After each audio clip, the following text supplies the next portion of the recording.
revue de presse présentée par Antoine Fenaud. Bonjour Antoine. Bonjour Philomé. A commencé votre revue de presse un hommage. À une femme et à son art, Philomé, c'est Marjane Satrapi. Après la disparition de la dessinatrice et réalisatrice à l'âge de 56 ans, décédée de chagrin selon ses proches, une grande partie de la presse ici en France, mais à l'international également, rend hommage à l'artiste franco-iranienne. On va commencer par Libération, ce matin qui nous parle des 1001 vies de Marjane Satrapi avec ses dessins caractéristiques de l'artiste en noir et blanc et de son engagement, notamment pour la liberté, en particulier des femmes iraniennes. Femmes, vie, liberté, nous dit Libération dans ses pages intérieures pour revenir sur la vie de Marjane Satrapi et sur l'œuvre autobiographique de l'artiste qui a fait sa renommée, son roman graphique Persépolis et son adaptation par la suite en film, un film qui raconte son enfance dans un Iran basculant dans la République islamique. Marjane Satrapi avait alors 10 ans, elle a par la suite quitté l'Iran pour l'Autriche puis la France. C'est une femme libre qui a su raconter, nous dit la Repubblica en Italie, qui a su raconter l'Iran, nous dit donc le quotidien italien, avec cette photo, là encore en noir et blanc, de Marjane Satrapi. L'engagement de l'artiste pour la liberté et les femmes iraniennes, on l'évoquait, et Le País en parle également dans ses pages intérieures et nous propose un angle sur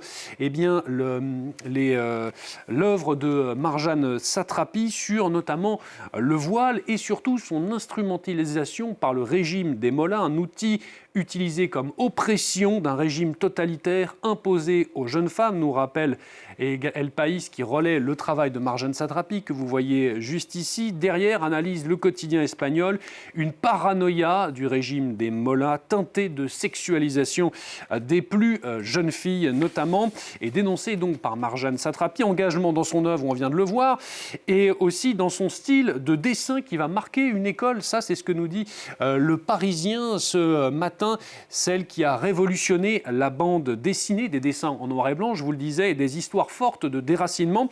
C'est une voie que d'autres vont également emprunter. Johann Sfar, notamment, nous dit le Parisien, avec son chat du rabbin, et puis plus récemment, Riyad Sattouf avec son arabe du futur, symbole aussi, nous dit-on dans les colonnes du Parisien, d'une France, terre de refuge pour l'art, et aussi d'émancipation, Philomé.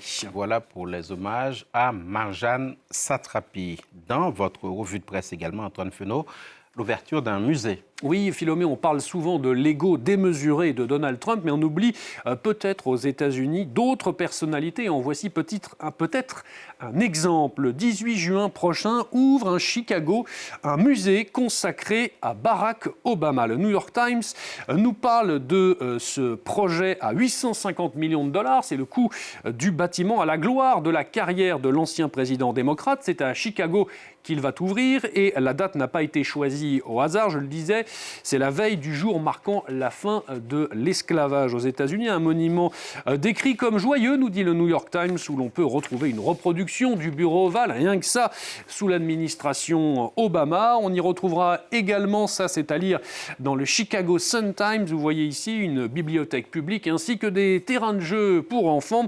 Un musée qui a bien sûr attiré les critiques de Donald Trump, vous l'imaginez, le trouvant trop cher, nous dit le Chicago Sun-Times, et le qualifiant de désastre. Des critiques il y en a eu, notamment sur le coût de ce projet, des inquiétudes aussi des riverains face à des prix de l'immobilier qui pourraient grimper dans la zone, notamment. En tout cas, on peut se rassurer avec ce musée.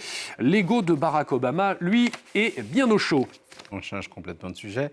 Vous vouliez nous parler de pêche. Oui, et pas sous son jour le plus radieux. J'ai l'habitude de terminer avec une histoire un peu plus légère. Ma revue de presse, Philomé, je vais vous relayer ce matin le Figaro qui nous parle des conclusions assez glaçantes d'une ONG de protection de l'environnement qui s'est intéressée à la pêche au calmar. Oui, 5 ans d'enquête et d'entretien avec des pêcheurs, notamment indonésiens et philippins, employés, vous le voyez, sur des navires-usines comme celui-ci.